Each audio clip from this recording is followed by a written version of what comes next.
Père très saint, je te remercie pour le privilège que nous avons d'être tes enfants et nous le sommes par cette grâce, par cette faveur incroyable, inimaginable, incommensurable que tu nous accordes en Jésus. En Christ, nous sommes fils de Dieu au sens propre, au sens littéral du terme.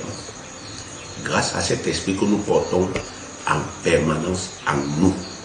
L'esprit que ce monde ne connaît pas, mais l'esprit que tu nous as permis, Seigneur, non seulement de recevoir, mais aussi de voir en manifestation à travers dans nos Pères célestes, Papa, des miracles que tu as accomplis dans nos vies depuis que nous avons reçu Christ. Nous sommes équipés, Seigneur, non seulement pour comprendre ta parole, mais aussi pour la pratiquer et dans nos Pères célestes avec succès. En nous donnant la parole, tu nous as donné la lumière. Papa, je te prie, Seigneur, et je te supplie même, Papa, ce matin, pour que tu puisses, Papa mon Dieu, ouvrir l'intelligence de ton peuple. Seigneur, les lois de Dieu sont efficaces et il n'y a personne sur la terre qui peut contester avec tes lois. Si ton peuple qui porte ton nom, ta famille, tes enfants, ton église, les nés de nouveau, baptiser ton esprit, Papa, crois en ta parole et il pratique tes lois.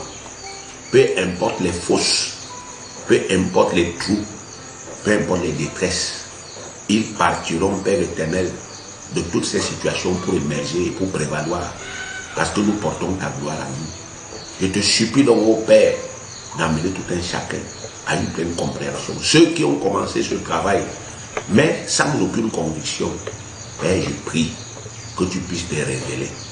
Tu connais tout ce qui se passe dans leur vie, mais ils ont l'impression que tu l'ignores. Tu connais les conditions dans lesquelles ils vivent. Tu connais à partir de quoi, tant que Père céleste, tu les appelles à croire. Je prie, Papa, qu'ils croient, afin qu'ils voient ta gloire au nom de Jésus-Christ. Amen.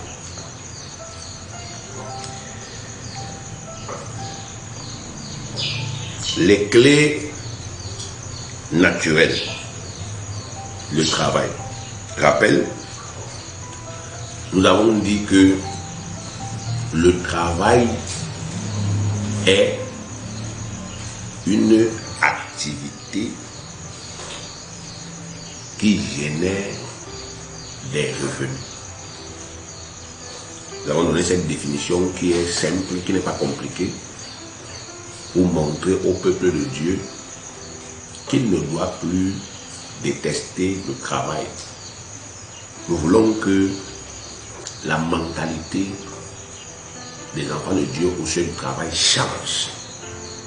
Parce que nous avons constaté que beaucoup de gens aujourd'hui dans l'église soit sont des paresseux, soit alors travaillent mais sans conviction. Alors c'est pour ça qu'il est important que nous revenions dessus. Le travail est la loi, la première des lois naturelles ou bien la première des clés naturelles. Parce que nous avons dit que pour prospérer financièrement et matériellement, il faudrait que nous pratiquions à la fois les lois naturelles et les lois spirituelles. Et le travail est la première loi, il n'y a pas une autre loi. Le travail n'est donc pas une punition. Le travail n'est pas une sinécure. Il est vrai que depuis que l'homme a péché, Satan a rendu le travail difficile. Satan a rendu le travail pénible. Mais, bien aimé, je m'adresse au peuple de Dieu. Je m'adresse aux hommes et aux femmes qui portent en eux l'Esprit de Dieu. Un esprit qui fait de nouvelles créations sur la terre. C'est ce que nous sommes. Indépendamment de tout ce que nous vivons aujourd'hui, nous sommes de nouvelles créations grâce à cet esprit. Souvenez-vous que dans un enseignement précédent, je vous ai dit que le christianisme, au sens propre, a commencé lorsque nous avons reçu Christ. Avant ça, nous n'étions pas des chrétiens. Nous étions des religieux. On fréquentait des religions, on pratiquait, n'est-ce pas, effectivement, les dogmes de ces religions-là. Mais nous n'avions pas Christ. On ne peut pas être chrétien sans Christ. C'est ce qui est écrit dans Romains chapitre 8, le verset 9, que si quelqu'un n'a pas l'esprit de Christ, il ne lui appartient pas. Donc c'est à partir du moment où l'esprit de Christ nous a été donné, à partir du moment où nous sommes nés de nouveau, c'est là où nous sommes devenus chrétiens. Donc Dieu appelle tout ce que nous avons fait avant, il appelle ça la mort.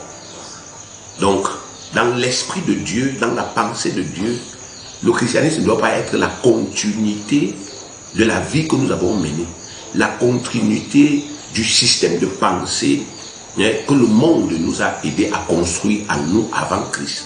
Il doit y avoir une rupture radicale et totale.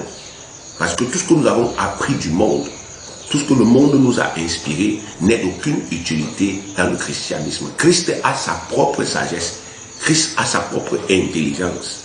Christ a sa propre manière de voir. Christ a sa propre conception des choses, y compris de l'argent et de la richesse. Nous devons rentrer dans la conception de Christ. Et c'est la première étape pour bâtir en nous une mentalité prospère, la mentalité du Christ lui-même. Nous devons considérer l'argent comme le Christ considérait l'argent. Nous devons voir l'argent comme il le voyait. Et nous devons, n'est-ce pas, effectivement, l'utiliser comme il l'utilisait. On dit à ce moment-là que nous avons la mentalité christique. Donc nous sommes un peuple, n'est-ce pas, effectivement,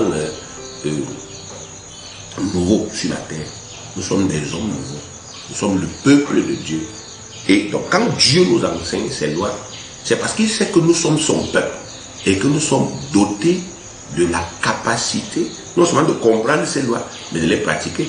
Ces lois sont, n'est-ce pas, effectivement, pour notre émancipation. Ce sont des lois, ce sont des clés, ce sont, n'est-ce pas, effectivement, des principes établis par Dieu.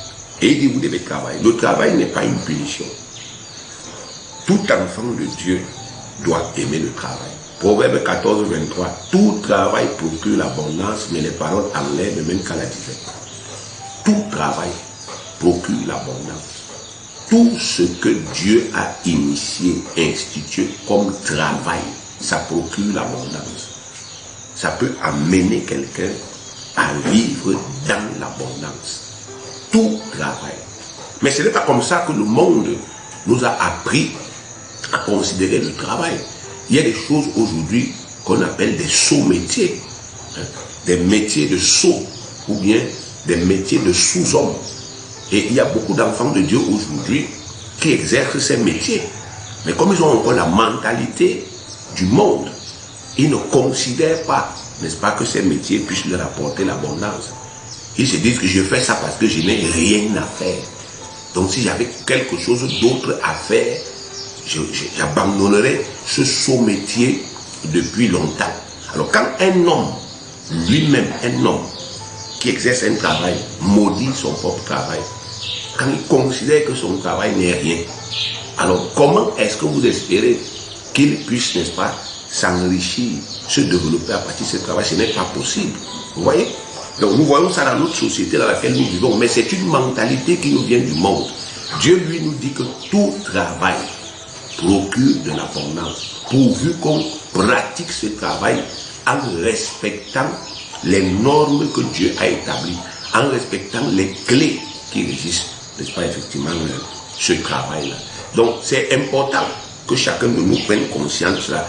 À partir d'aujourd'hui, ne considérez plus que le travail que vous faites, parce que vous n'êtes pas ministre de la Santé, vous n'êtes pas procureur de la République, parce que vous n'êtes pas, je sais pas, inspecteur des impôts, parce que vous n'êtes pas médecin, Ne considérez plus que votre travail est un sot métier.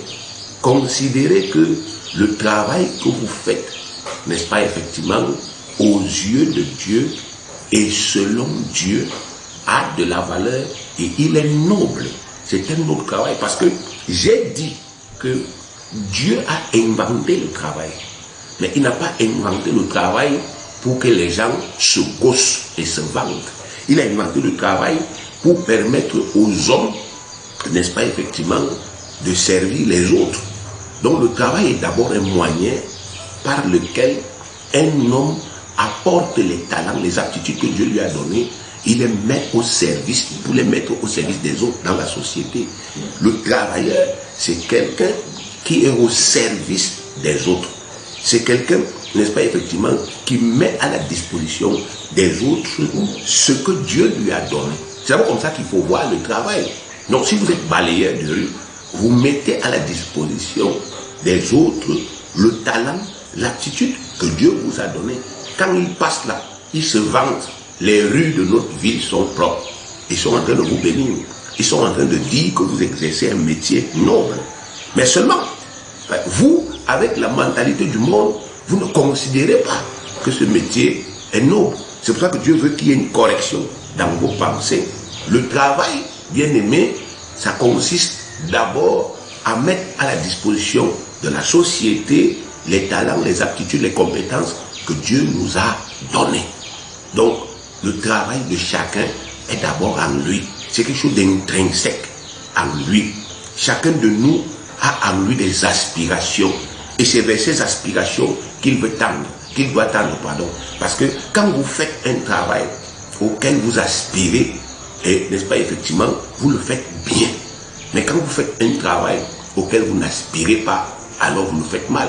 Vous pouvez regarder aujourd'hui, dans notre pays, il y a beaucoup plus de travailleurs qu'il y a 30 ou 40 ans. Mais on se plaint de plus en plus. Regardez nos écoles. Vous avez parfois dans une salle de classe, vous avez 4 ou 5 maîtresses. Mais les gens se plaignent aujourd'hui pour l'éducation de leurs enfants. Pourquoi ça? Pourquoi?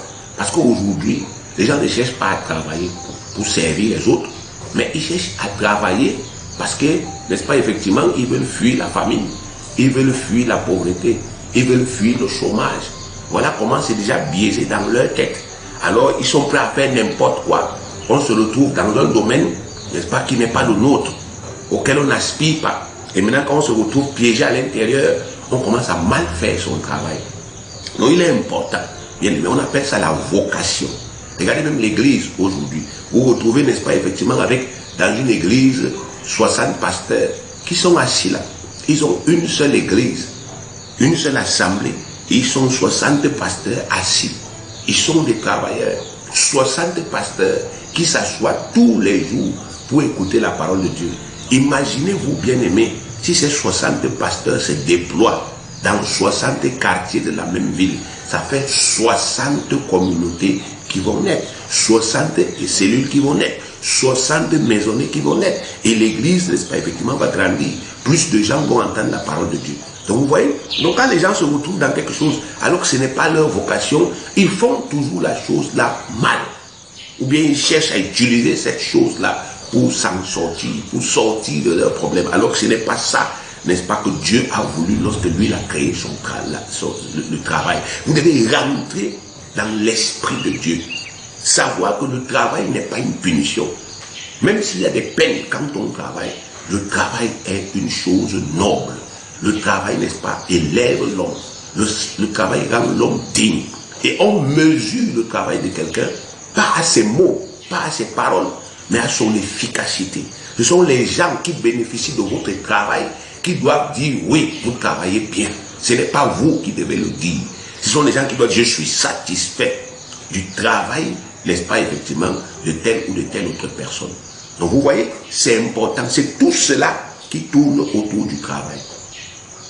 Et l'autre chose importante, comme je le disais d'entrée, c'est que tout ce que, n'est-ce pas, Dieu a initié et inventé comme travail, ça peut nous procurer, n'est-ce pas, effectivement, l'abondance. Et nous devons être prêts à tout moment à travailler de nos mains, à travailler avec notre tête. Bref, à faire ce qui est disponible, ce que nous pouvons faire, ce que nous avons la capacité de faire selon les temps et les circonstances. Vous savez, regardez, Ecclésiaste 9, verset 10.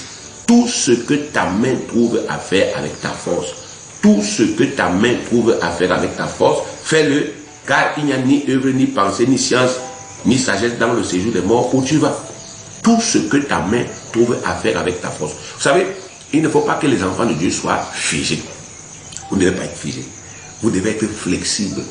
En matière de travail, il ne faut pas être figé. Non, moi j'ai décidé que je dois être ceci à tout prix. Parfois, pour arriver à ce que vous avez décidé d'être, vous devez, n'est-ce pas, effectivement, commencer par faire ce que vous n'avez pas envie de faire. Donc c'est important que vous compreniez cela. Dieu dit que tout ce que ta main trouve à faire. Il y a des moments, n'est-ce pas, effectivement, où un enfant de Dieu prépare, par exemple, un concours. Mais il n'a pas de source de revenus. Mais pendant ce temps où il prépare un concours, où il se prépare, il se forme, Dieu dit que s'il y a des choses à faire avec ses mains et avec sa force, qu'il le fasse. Il peut faire des jobs dans des chantiers, il peut travailler dans des magasins, bref, il peut travailler de ses mains. Il peut être blanchisseur, d'une manière ou d'une autre, il va gagner quelque chose qui va lui permettre de vivre chaque jour sans dépendre de quelqu'un, hein, et de se sentir digne et de se préparer pour ce qu'il doit faire dans le futur. Donc c'est important. Lorsque, n'est-ce pas, effectivement, nous comprenons ces choses, notre mentalité sur le travail change. 2 Thessaloniciens chapitre 3, le verset 10. 2 Thessaloniciens chapitre 3, le verset 10. Car lorsque nous étions chez vous, nous vous disions expressément, si quelqu'un ne veut pas travailler, qu'il ne mange pas non plus. Vous voyez, si quelqu'un ne veut pas travailler, qu'il ne mange pas non plus. Donc dans les églises aujourd'hui, on fait cette erreur-là. Il y a des gens qui ont des bras, des gens qui ont des mains et des pieds, mais ils ne veulent pas travailler, ils ne veulent pas se battre. Et on fait, n'est-ce pas, effectivement, semblant d'être plus charitable que Dieu lui-même. On les nourrit tous les jours. On ne comprend pas qu'en le faisant, on est en train de les égarer. Parce qu'il y a un moment là, on ne pourra plus. Et, n'est-ce pas, effectivement, ils vont se perdre. Dieu a dit que si quelqu'un ne veut pas travailler, qu'il ne mange pas. Le fait qu'il reste 1 ou 2 jours sans manger va l'amener à comprendre que le travail est important. Donc, il est urgent que vous puissiez réformer vos pensées. Actes des Apôtres, chapitre 20, verset 35. Je vous ai montré de toute manière que c'est en travaillant ainsi qu'il faut soutenir les faibles et se rappeler les paroles du Seigneur qui a dit lui-même, il y a plus de bonheur à donner qu'à recevoir. Vous voyez, l'apôtre Paul, il a, n'est-ce pas, effectivement, pendant une partie de son ministère, il a travaillé. Il était fabricant des tentes. Donc il a travaillé pour, n'est-ce pas, aider et soutenir ce ministère. Il a travaillé. C'était difficile. C'était un moment pénible. Parce que la loi dit normalement qu'il ne doit pas le faire. Son travail, c'est l'apostolat. Mais l'apôtre Paul a dû, à certains moments, travailler de ses mains afin de soutenir son ministère, afin de soutenir, n'est-ce pas, ceux qui travaillaient avec lui, mais qui n'avaient rien. Vous voyez, bien aimé. Donc, c'est important. Je prends ce verset pour vous montrer, même les apôtres ont dû travailler. Nous avons dû travailler. Il y a des moments où nous avons dû travailler. Et jusqu'à présent, nous continuons de nous battre pour, n'est-ce pas, effectivement, mettre sur pied des choses qui peuvent soutenir les faibles, qui peuvent aider. Donc, nous efforçons de pratiquer dans ce ministère ces lois-là. Parce que nous savons que c'est la volonté de Dieu. Donc, mais, comme nous vous le disions, bien aimés, ça doit être le produit d'une conviction. Romains 14, 23. Mais celui qui a des doutes sur ce qu'il mange est condamné, parce qu'il n'agit pas par conviction. Tout ce qui n'est pas le produit d'une conviction est péché. Celui qui a des doutes sur ce qu'il mange, on peut enlever ce qu'il mange, on remplace par ce qu'il fait. Celui qui a des doutes au sujet de ce qu'il fait est condamné, parce qu'il n'agit pas par conviction. Parmi nous, ceux qui ont des doutes au sujet du travail qu'ils font, bien aimés, ils ne peuvent pas progresser. Tout ce qui n'est pas le produit d'une conviction, c'est un péché. Donc il est important que ceux parmi nous, par exemple, qui ont décidé de se consacrer au ministère, qu'ils amenaient la pleine conviction. Dans le ministère, dans l'assemblée, ceux qui ont décidé de se consacrer à une tâche, qu'ils en aient une pleine conviction. Parce que sinon, ils vont pécher. Ils vont dire à Dieu, je vais faire ceci. Et tôt ou tard, soit ils vont mal le faire, soit alors ils ne vont plus le faire. Et ils vont pécher. Donc il est important, n'est-ce pas, effectivement, que nous prenions conscience. Si quelqu'un a dit qu'il fera telle chose, alors il doit être conscient et il doit être conséquent. Il doit bâtir en lui une pleine conviction. J'ai dit à Dieu que je vais travailler dans, n'est-ce pas, l'entretien de sa maison. C'est moi qui vais entretenir ces choses. J'ai pris cet engagement parce que je crois que c'est ma vocation, c'est mon appel. En dehors de ce que je dois faire, dans le cadre de la prédication, voici ce que je dois faire. Alors, je suis pleinement convaincu et chaque jour, je me discipline pour le faire. J'ai dit à Dieu que je dois faire telle chose dans le cadre du service de la louange. Je dois être un adorateur.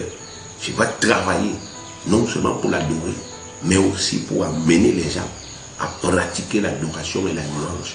Donc je dois être conscient et je dois être conséquent. Ça doit être une conviction. Parce que chaque fois que nous disons quelque chose à Dieu, Dieu nous prend au sérieux. Dieu, lui, n'est pas là pour douter de nous. Donc il est important que tout ce que nous prenons l'engagement de faire soit le produit d'une conviction et que nous puissions nous discipliner. Si quelqu'un a pris de l'autre côté la décision, n'est-ce pas, de travailler avec Dieu pour la provision, quelqu'un dit, je serai un partenaire du ministère, je serai un partenaire de Dieu dans le ministère, je vais faire telle chose. Alors il doit prendre conscience de cela, il doit être conscient que l'engagement qu'il a pris le lie à Dieu et que ça fait de lui effectivement un moyen que Dieu peut utiliser. Donc il doit être pleinement convaincu que cette décision qu'il a prise dans son âme et conscience, avec une pleine conviction, c'est une décision que Dieu a aussi acceptée et ça fait de lui quelqu'un avec lequel Dieu peut travailler. Il doit donc se discipliner, il doit faire vivre cette conviction. Le vrai problème des gens, c'est qu'ils ne laissent pas vivre leurs engagements dans leur cœur. La plupart du temps, bien aimé, ils laissent que Satan puisse travailler dans leurs pensées pour leur voler la conscience de l'importance des engagements qu'ils prennent. Donc quand vous décidez, je vais faire tel projet, je vais mettre sur pied tel projet, vous devez être pleinement convaincu. Quand vous dites, Seigneur, je vais entrer dans telle école parce que je vais faire telle chose, vous devez être pleinement convaincu dans votre cœur, pleinement convaincu. Et vous devez être rempli de zèle et d'audace chaque jour, vous préparant dans la discipline, en respectant ce que Dieu a dit. Parce que vous savez que Dieu a suscité à vous de vouloir le faire selon son bon plaisir. Et Dieu, n'est-ce pas, effectivement, vous utilisera demain comme un moyen pour rendre service aux gens. Donc vous prenez des engagements, les décisions que vous avez prises dans votre cœur, vous les prenez au sérieux. Vous ne parlez pas. Dieu a dit les paroles en l'air. Les paroles en l'air ne mènent qu'à la dizaine. Les gens qui parlent beaucoup, je vais faire ceci, je vais me soumettre à ça, je vais me discipliner. Bien aimé, la foi n'est pas seulement une ferme assurance. La foi est aussi une démonstration. Une démonstration. Donc on ne dit pas je suis soumis. On prouve qu'on est soumis. On ne dit pas je suis obéissant. On prouve qu'on est obéissant. On ne dit pas je crois. On prouve qu'on croit en pratiquant. Dans le livre de Jacques, il est dit que tu dis que tu as la foi. Montre-moi tes œuvres. Moi, je n'ai pas besoin de te dire que j'ai la foi. Je te montre mes œuvres. J'ai dit que je suis ceci. J'ai pris cet engagement avec le Seigneur. Et voilà les résultats. Voilà les résultats. Donc, il est important que vous, peuple de Dieu, vous puissiez prendre conscience de cela. Nous avons aussi vu que, en ce qui concerne le travail, on peut être un employé ou bien on peut travailler à son propre compte. Mais d'une manière ou d'une autre, il faut d'abord que ce soit une aspiration de son cœur. Ça doit être le produit d'une conviction. On ne se lève pas par convoitise. La Bible dit que nous devons éviter la convoitise. La convoitise. des yeux. Parce que nous avons vu telle personne avec tel bien. Nous convoitons ce qu'il fait. Parce que nous avons vu les avantages du poste que telle personne occupe. Nous convoitons.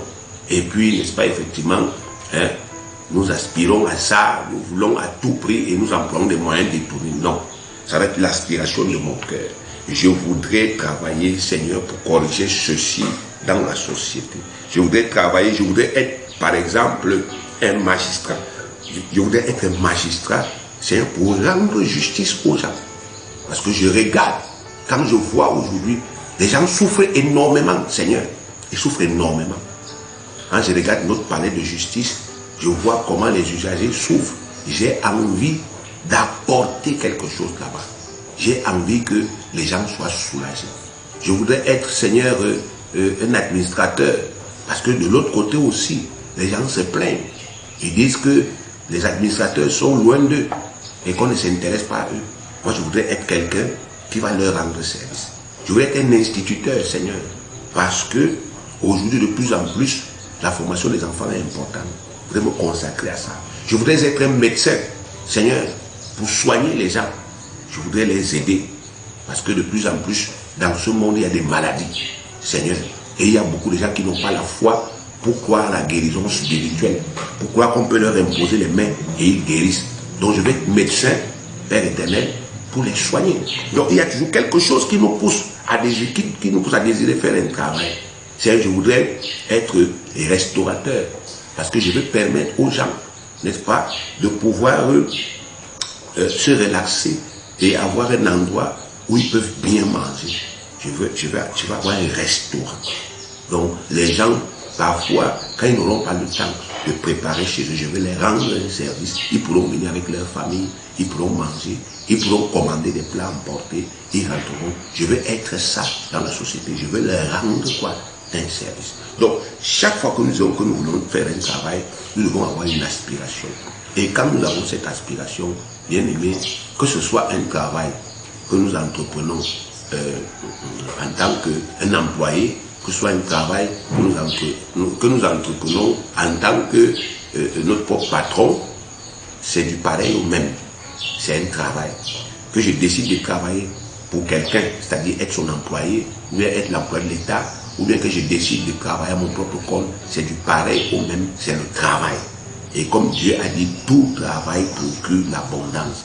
À partir du travail que je fais pour mon patron, pour mon employeur, je peux prospérer, je peux m'enrichir. Et à partir du travail que je fais pour moi-même, je peux prospérer, m'enrichir, si je respecte les conditions, si j'aime ce travail et si je le fais bien.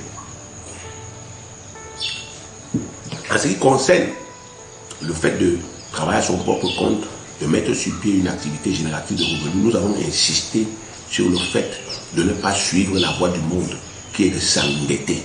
Le monde nous conseille, endettez-vous pour constituer votre capital. Nous avons dit non. La Bible dit ceci, Proverbe 22, verset 7. Le riche domine sur les pauvres et celui qui emprunte est l'esclave de celui qui prête.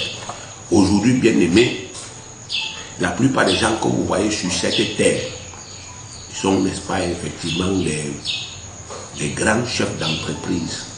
Tous sont liés par les dettes. Leurs entreprises ne sont pas aussi en sécurité que vous en avez l'impression.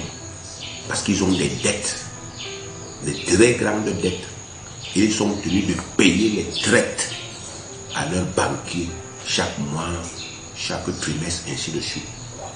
Et s'il arrive qu'ils ne puissent plus le faire, ces entreprises-là vont faire faillite.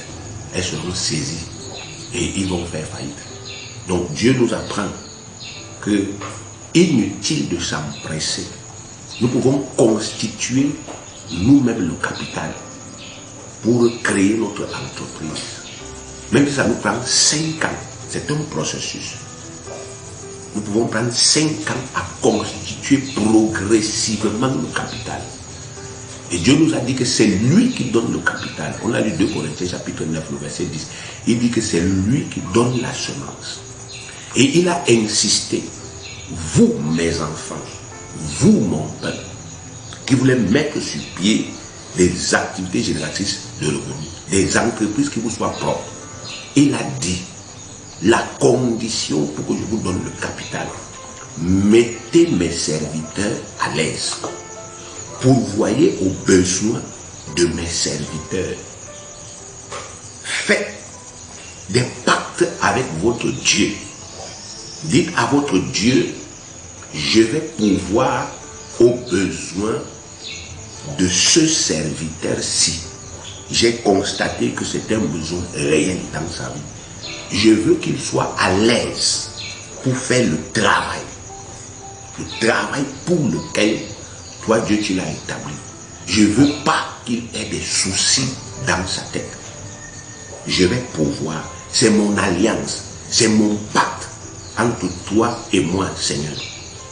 En retour, je te prie de me donner de la semence, de pouvoir aussi dans ma vie, de m'ouvrir des portes que je ne connais même pas, afin que je possède non seulement de quoi vivre, mais qu'il m'en reste encore en abondance pour toute bonne quoi œuvre. Vous pouvez voir ça dans 2 Corinthiens chapitre 8 et 9, comme vous pouvez voir ça, n'est-ce pas, dans Colossiens chapitre 4. Les gens ont pourvu dans Colossiens chapitre 4. Ils ont pourvu aux besoins de l'apôtre Paul. Il était content. Et qu'est-ce qu'il a dit? Et mon Dieu pourvoira à tous vos besoins selon sa richesse et avec gloire en Jésus-Christ. Donc il n'a pas dit ça comme ça. Il a dit ça, n'est-ce pas, effectivement, en réponse à un acte que les croyants avaient posé. Ils ont pourvu à ses besoins. Donc ils l'ont mis à l'aise. Un de nos péchés, bien aimés, consiste à être désintéressé de la vie, n'est-ce pas, de nos responsables spirituels, de se désintéresser de leur vie. La première église s'intéressait à la vie des apôtres, aux besoins des apôtres. Ils avaient reconnu les apôtres comme étant leurs chefs, leurs pères, leurs dirigeants, leurs enseignants, leurs encadreurs. Et ils veillaient à ce que ces apôtres ne manquent de rien. La Bible dit qu'il n'y avait parmi eux aucun négligent. Vous imaginez une église là où tous ceux qui sont consacrés à plein temps ne manquent de rien. Ils n'ont aucun souci. Donc ils n'ont pour autre souci que de pouvoir s'occuper de vous. Vous imaginez un peu quelles peuvent être les retombées. Toute leur énergie, toute leur force, toute leur foi sera consacrée et centrée sur vous. Et c'est vous qui allez recueillir. Mais malgré toute leur bonne volonté, quand, n'est-ce pas, effectivement, la plupart de leurs besoins essentiels ne sont pas comblés, bien aimés, que vous le vouliez ou pas, cela influe sur leur rendement. Ça influe, n'est-ce pas, sur leur concentration. Ça fait en sorte que, malgré toute leur bonne volonté, ils n'arrivent pas à produire ce qu'ils doivent produire.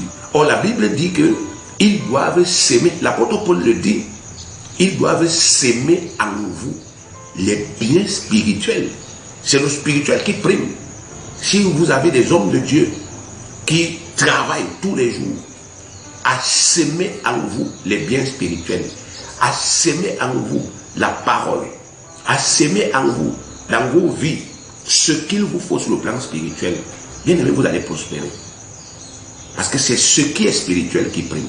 Donc Dieu a établi ce principe-là, cette symbiose-là, depuis l'Ancien Testament. Il a dit à ses fils de payer la dîme, d'apporter des offrandes.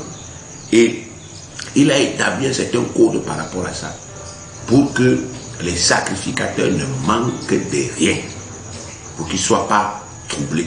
Donc aujourd'hui, vous voulez obtenir un capital, bien aimé, croyez en ce principe. Ça vous coûte quoi de décider d'y croire? Qu'est-ce que ça vous coûte même aujourd'hui de vous dire, Seigneur, moi je décide d'y croire. Donne-moi la sagesse. Je décide d'y croire. Donne-moi la sagesse pour pratiquer ce principe. Parce que c'est écrit. Je dois commencer à m'intéresser à la vie de mes dirigeants. Vous savez, je le disais encore tantôt, quand vous regardez David ne donnait pas pour donner. David donnait, n'est-ce pas, effectivement, toujours en rapport avec sa communion avec Dieu.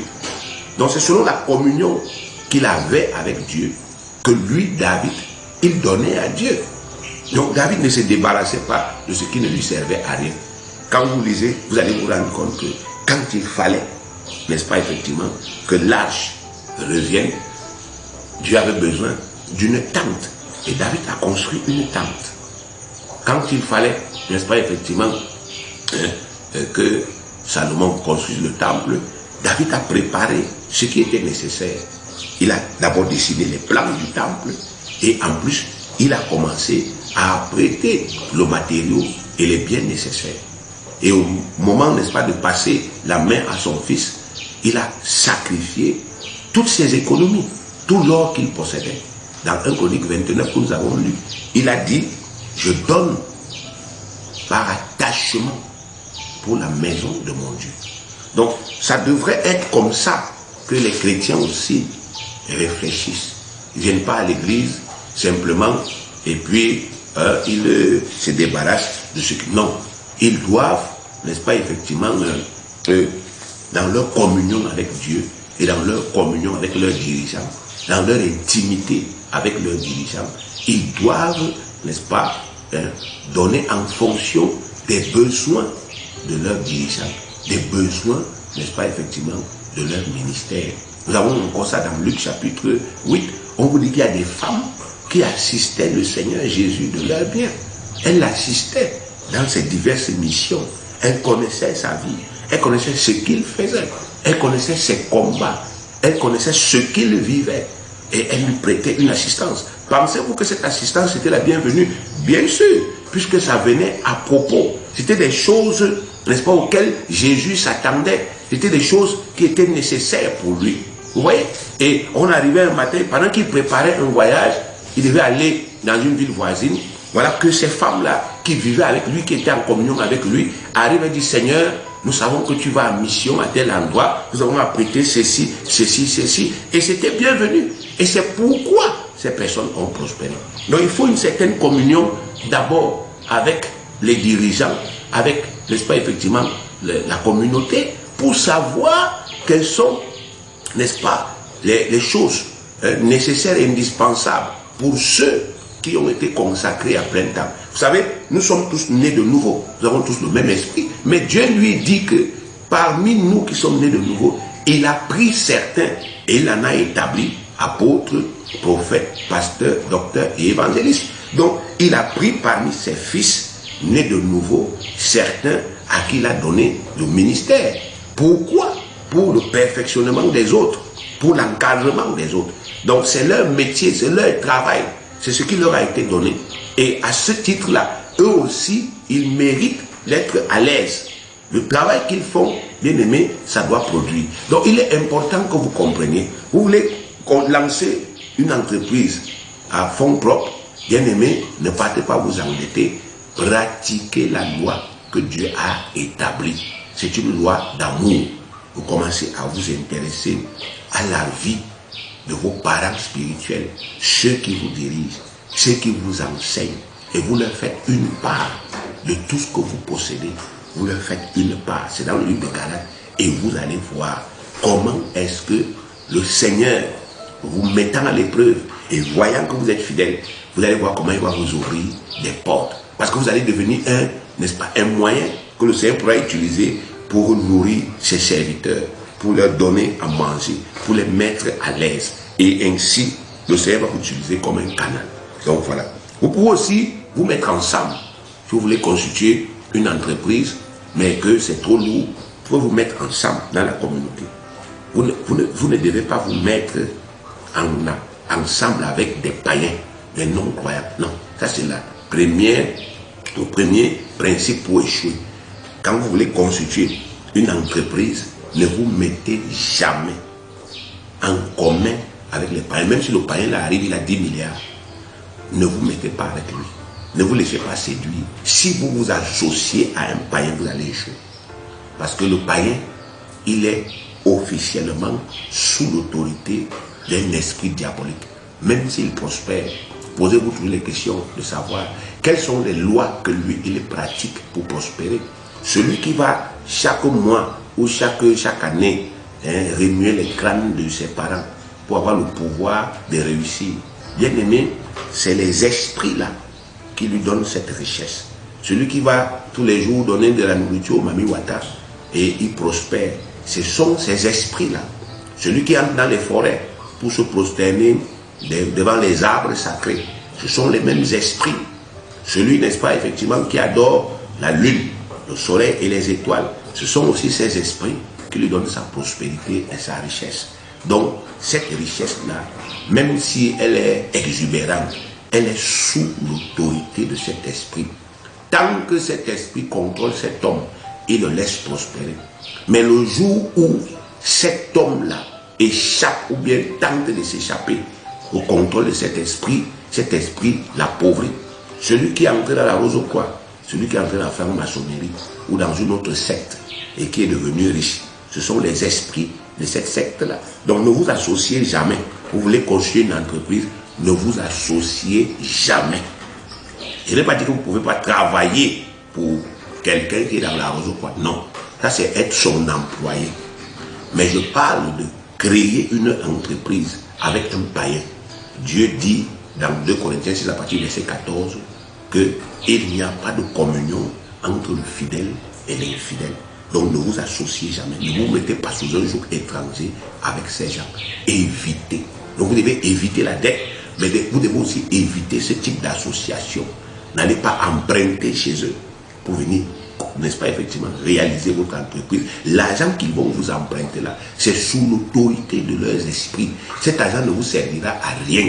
Ça va devenir une dette. Vous allez la payer, mais elle ne va pas se multiplier. Ce n'est pas un argent béni, c'est un argent maudit.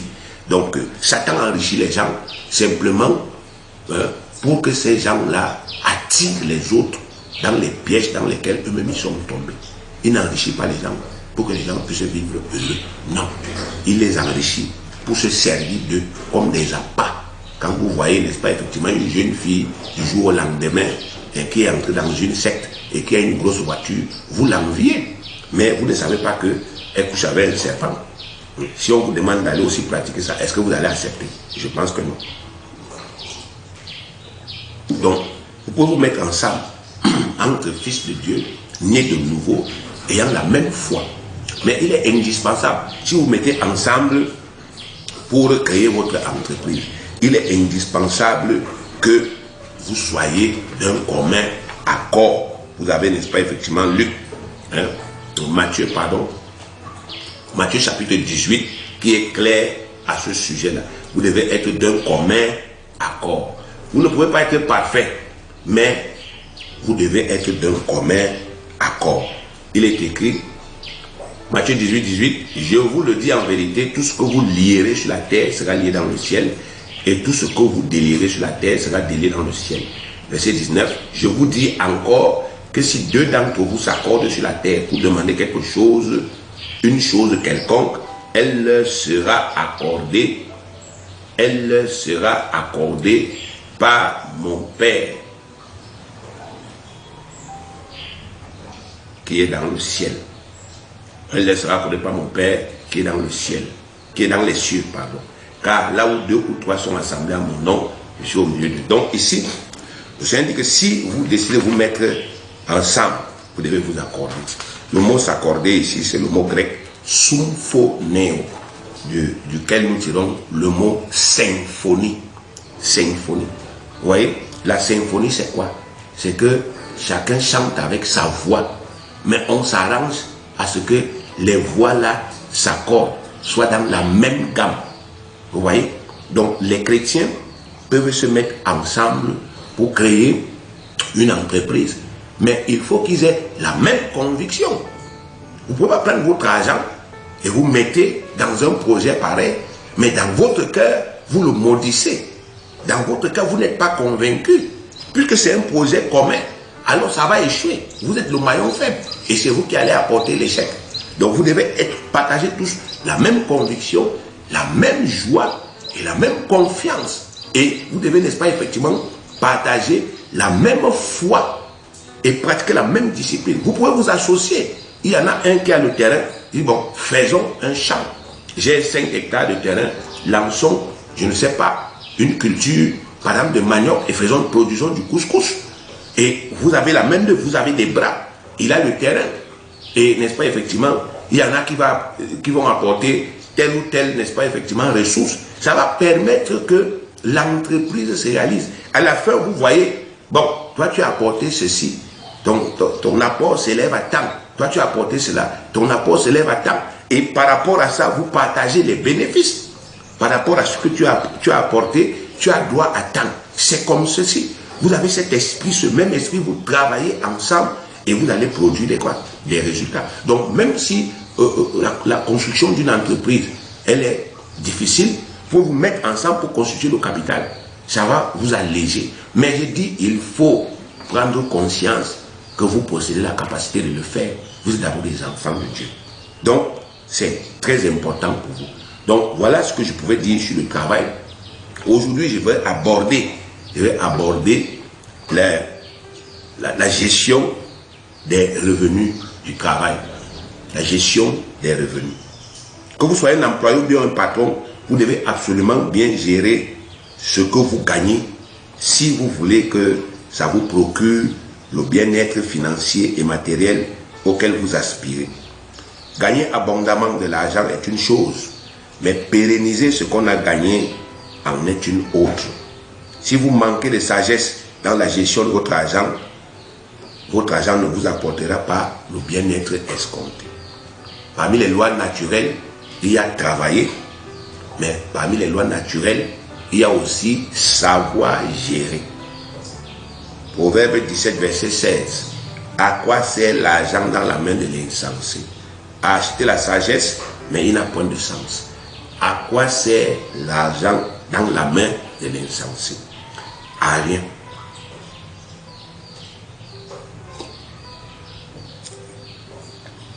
Il est important que vous le compreniez.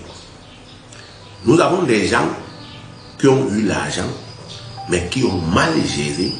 Ils ont fait faillite. Donc, prospérer financièrement et matériellement ne consiste pas seulement à avoir de l'argent ou à travailler pour avoir de l'argent. Il faut aussi savoir gérer ce qu'on gagne. C'est important. C'est important. Même si vous ne faites pas un doctorat en économie ou bien en gestion, bien aimé, la Bible, qui est la parole, la volonté de Dieu, contient des principes. N'oubliez jamais que c'est les lois de Dieu lui-même.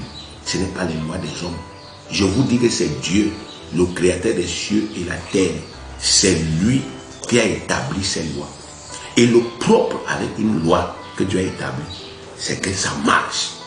Si aujourd'hui, je réforme mes pensées, même si j'ai échoué hier, si aujourd'hui, je réforme mes pensées au sujet du travail et je décide de recommencer à travailler ou bien de remettre sur pied, n'est-ce pas, effectivement, des activités génératrices de revenus, et je décide de me soumettre diligemment aux principes établis par Dieu, de les respecter, je vous dis que je vais prospérer.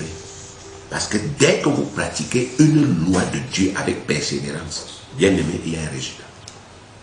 Même la terre entière ne peut pas empêcher. Toutes les lois de Dieu sont au-dessus de tout ce qui se passe sur la terre. Moi, je connais par exemple des gens, ce sont des petites choses que nous avons vues, des gens, n'est-ce pas, qui ont entrepris une plantation. Mais dans le village où ils ont entrepris cette plantation, les gens ont été fâchés. Ils ont été fâchés contre ces personnes-là qui étaient des chrétiens. Et ils ont commencé à faire des invocations pour que la pluie ne tombe pas là-bas. Et cette partie-là, ce village-là est entré dans une sécheresse. Il pleuvait pratiquement partout, mais sauf là-bas. Mais on est allé prier dans ce champ. Et quelque chose s'est passé, c'est que le Seigneur a fait tomber la pluie dans ce champ-là uniquement. Donc dans tout le village, il n'y avait pas de pluie. Mais dans le champ, il y avait la pluie et aucune plante n'est morte. Parce qu'ils venaient juste de planter, pratiquement je crois 10 ou 20 hectares. Ils ont planté, mais aucune plante n'est morte. Or le plan du diable, utilisant les personnes de ce village qui étaient jalouses, qui étaient fâchées, qui étaient dans la sorcellerie, c'était que tout ce que ces enfants de Dieu ont planté puisse mourir. Mais je vous dis qu'on a prié et Dieu a fait ce miracle. Il a fait tomber la pluie dans ce champ-là. Et aucune plante n'est morte. Vous voyez, bien aimé. Donc c'est important que vous compreniez que si nous pratiquons les lois de Dieu, comme lui-même le dit, même les déserts, il est capable de les transformer en état. Donc, même si les lois naturelles, l'environnement naturel dans lequel nous vivons est défavorable, même si l'environnement social est défavorable, bien aimé, si nous pratiquons les lois là que Dieu a établies, nous, ses enfants, parce que c'est d'abord pour nous qu'il les a établis, nous allons avoir la joie de prospérer. Donc, deuxième loi naturelle, savoir gérer ses revenus. Premièrement, bien aimé, chaque fois que vous gagnez de l'argent, vous devez réaliser une épargne. Ça, c'est la première chose dans la gestion.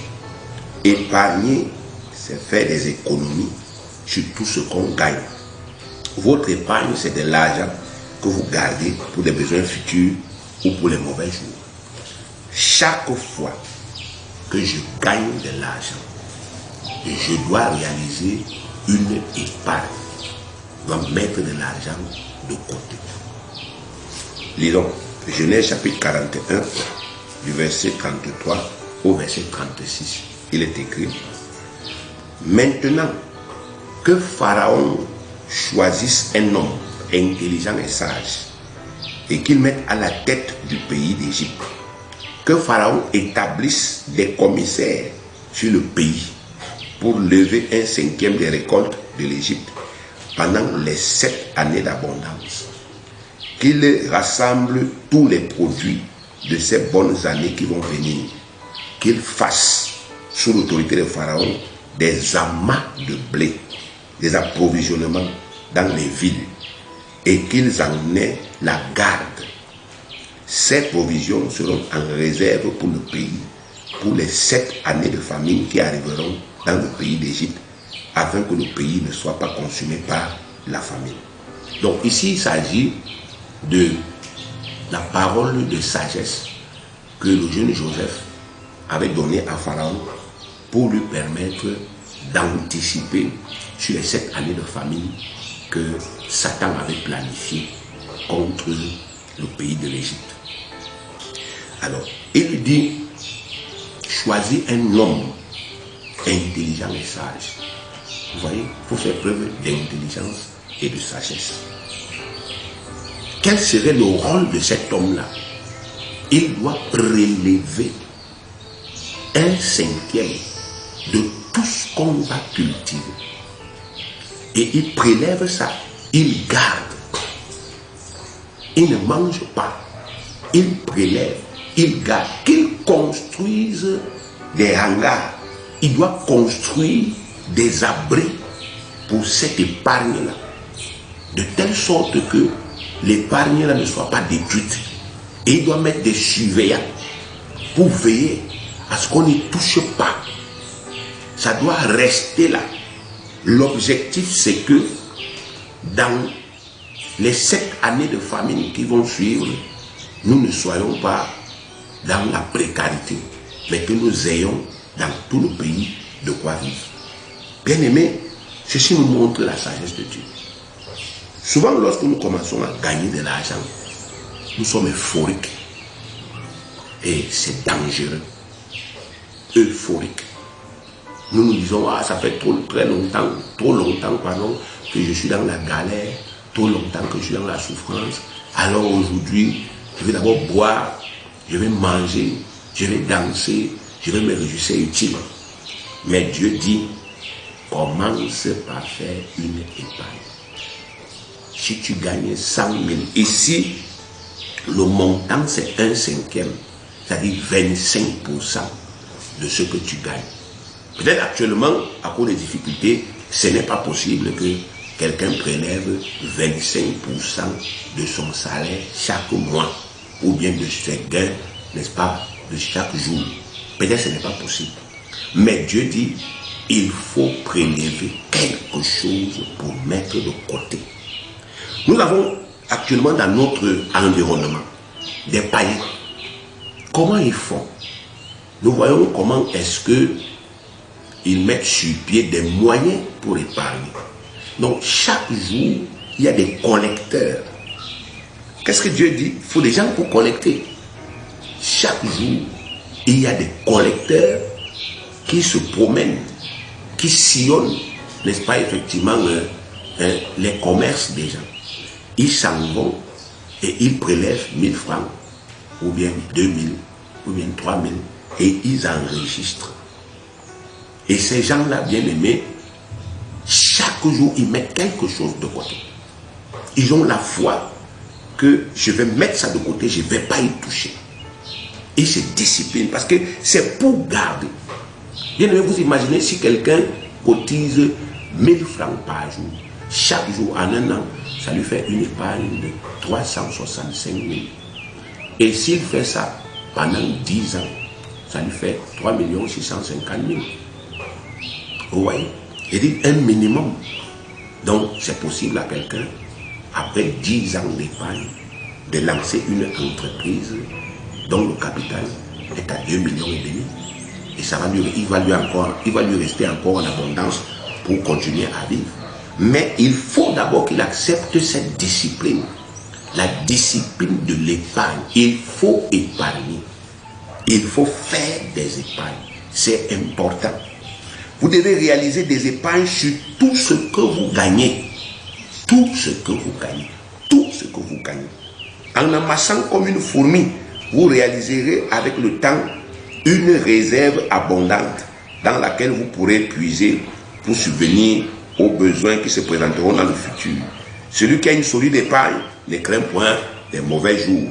Proverbe 31, le verset 21.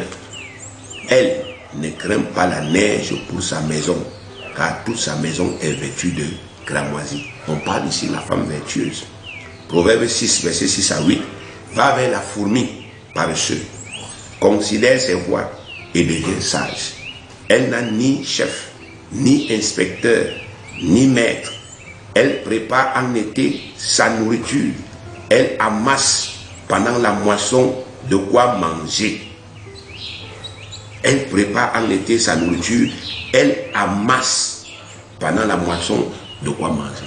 Donc, chaque fois que vous moissonnez, vous devez, n'est-ce pas, effectivement, mettre une partie de côté. C'est une clé.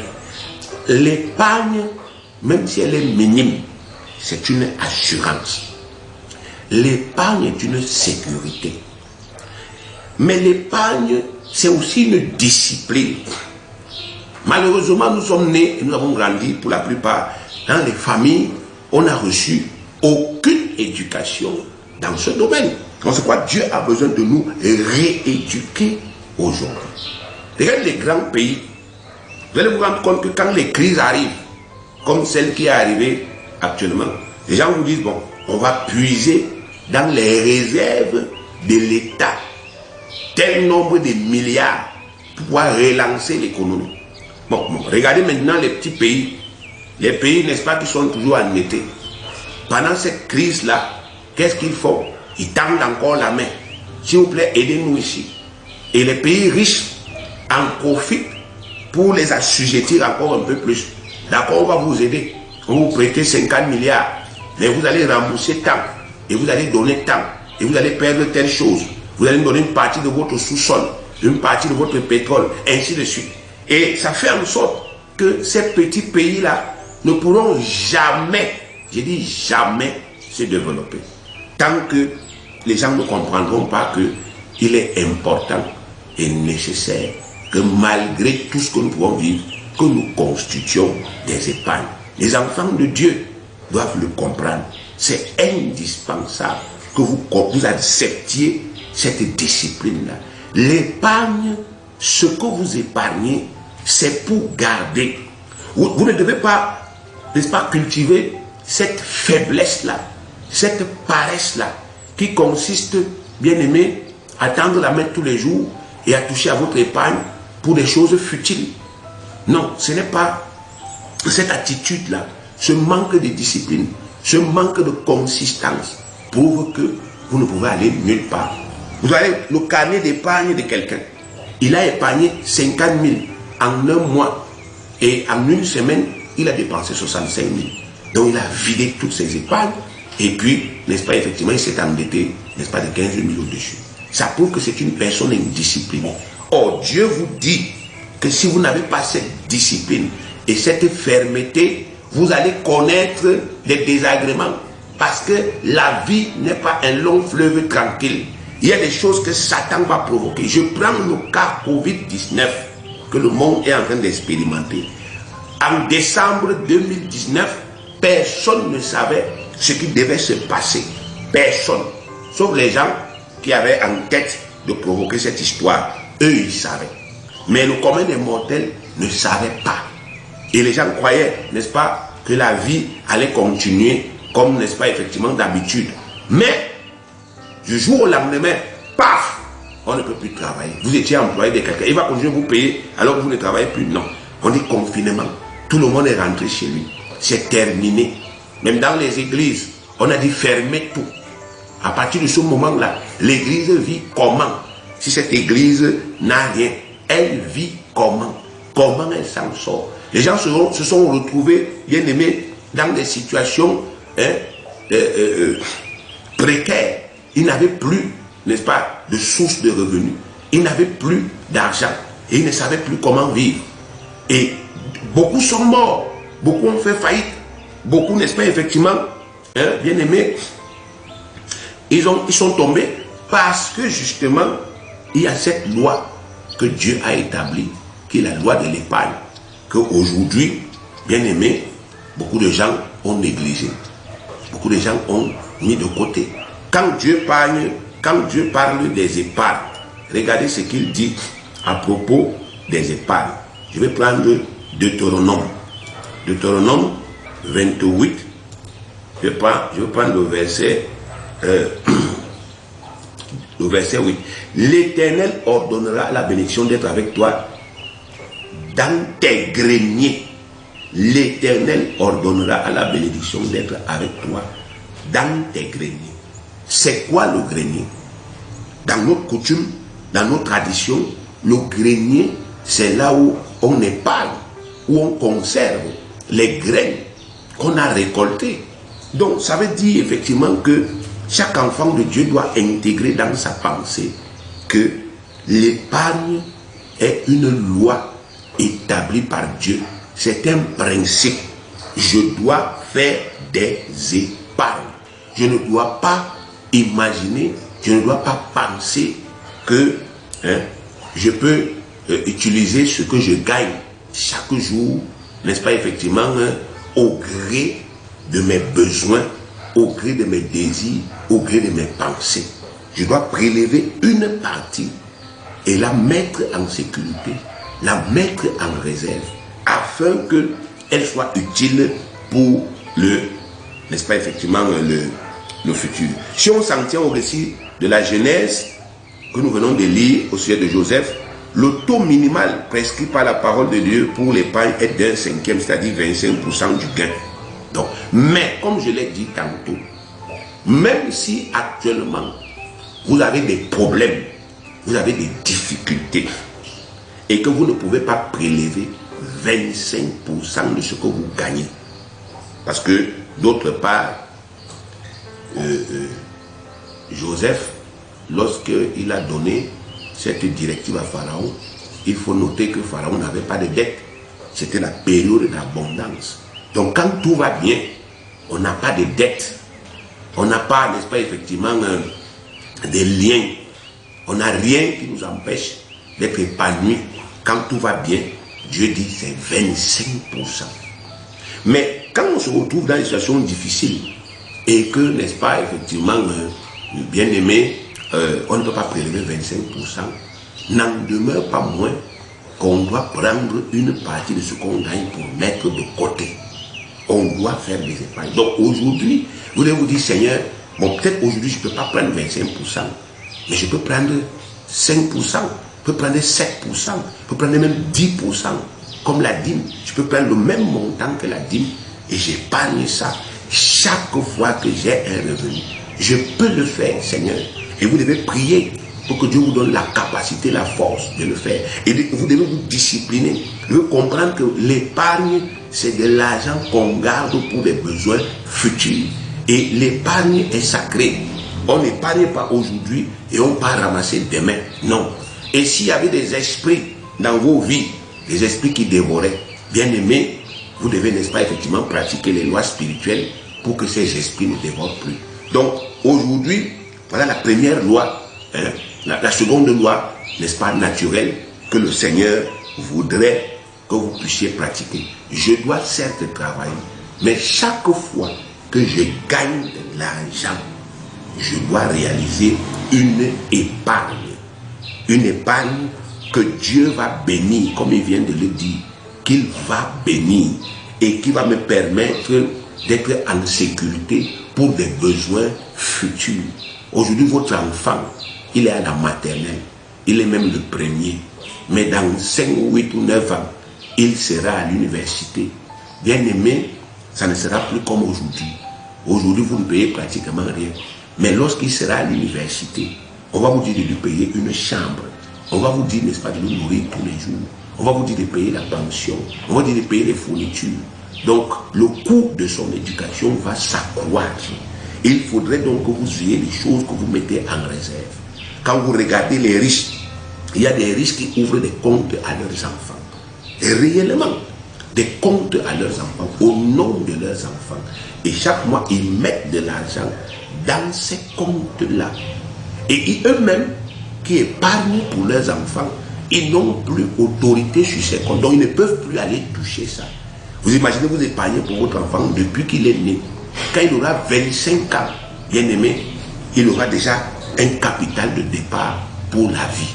Donc, nous aussi, en tant que peuple de Dieu, malgré les conditions, je dis bien malgré les conditions, à cause de la croix de Christ, parce que, souvenez-vous, 2 Corinthiens 8, 9, car vous connaissez la grâce de notre Seigneur Jésus-Christ, qui pour vous s'est fait pauvre, des riches qu'il était, afin que par sa pauvreté vous fussiez enrichis. Vous connaissez cette grâce-là. À cause de cette grâce, et par la pratique des lois de Dieu, nous pouvons accéder à des bénédictions. Donc nous devons adopter les principes qu'il a établis. Nous devons adopter l'épargne comme une norme. Et non plus nous cacher derrière, n'est-ce pas, effectivement, des faux raisonnements. Non, je ne gagne pas assez. Non, j'ai trop de problèmes. Non, je suis harcelé. C'est vrai. Mais, bien aimé, malgré cela, vous devez pratiquer cette loi. Vous savez, quand vous lisez la Bible, vous allez vous rendre compte qu'il y a des moments là où on pratique la loi de Dieu malgré les conditions difficiles dans lesquelles on vit. La vie chrétienne, la vie des enfants de Dieu, la vie des croyants, ce n'est pas toujours un long fleuve tranquille. Il y a des moments où tout va mal, des moments difficiles, des moments, n'est-ce pas, effectivement, d'affliction. Mais malgré ces moments, il faut pratiquer la loi. Donc, malgré les difficultés actuelles, vous devez pratiquer non seulement la loi du travail, mais aussi la loi de l'épargne. Mettez ça dans vos têtes à partir de quand? Aujourd'hui. Corrigez-vous et rejetez toutes les idées que l'ennemi vous donne. Non, tu ne gagnes même pas assez, tu ne peux pas épargner. Révoquez ça, ce n'est pas possible. Avec la bénédiction de Dieu, vous pouvez vivre, n'est-ce pas, effectivement, à l'aise avec ce que vous gagnez aujourd'hui. Si vous pratiquez ces lois, dites-vous, je peux. Dieu connaît la situation aussi, il sait combien je gagne. Donc je n'ai pas à faire comme si Dieu ignore. Je n'ai pas à dire à Dieu, Dieu, attends, quand tu vas me donner beaucoup, je vais commencer à épargner. Souvenez-vous de cette parabole-là qui concernait les talents. Jésus a compris que quand quelqu'un est fidèle en peu de choses, il est aussi fidèle dans les grandes choses. Donc quand vous êtes fidèle, quand c'est petit, quand vous êtes fidèle, quand c'est difficile, quand la vie est difficile, mais vous êtes fidèle dans la pratique des lois, vous serez aussi fidèle quand ce sera aisé. Parce que pendant que c'est difficile, vous pratiquez ces lois, vous vous efforcez et vous acquérez donc de l'expérience, pardon. Vous devenez un expert dans ce domaine, dans la pratique de cette loi. Et quand les choses seront aisées, vous allez pratiquer ça naturellement parce que vous avez déjà acquis cette expérience. Vous voyez que ça marche déjà. Donc, n'acceptez plus que l'ennemi vous inspire de fausses raisons, de fausses idées. Même dans les pressions actuelles, prenez la décision de commencer à pratiquer la loi de l'épargne parce que c'est une loi qui est établie par Dieu. Et vous ne serez pas déçus. Dieu a dit, j'ordonnerai à la bénédiction d'être avec toi dans tes greniers et dans toutes tes entreprises. Donc, deux choses. Ce que tu entreprends, je bénis. Ce que tu épargnes, je bénis. Voilà, bien aimé, la seconde clé naturelle concernant la prospérité financière et matérielle. Les pays qui ont pratiqué ça aujourd'hui sont à l'aise. Ils peuvent faire face à cette crise que le monde vit. Les gens qui ont pratiqué ça sont en sécurité. Ils ont de quoi vivre. Ils ne s'inquiètent pas. Mais ceux qui ne pratiquent pas ça, bien aimés, ils sont inquiets. C'est pour cela qu'aujourd'hui, ça doit être corrigé dans nos pensées. Car nous sommes le peuple de Dieu sur la terre. Nous sommes sa famille. Nous sommes ses enfants. Et cette loi, c'est d'abord pour nous. Pour notre bien-être, pour notre sécurité et pour notre épanouissement. Que Dieu vous bénisse.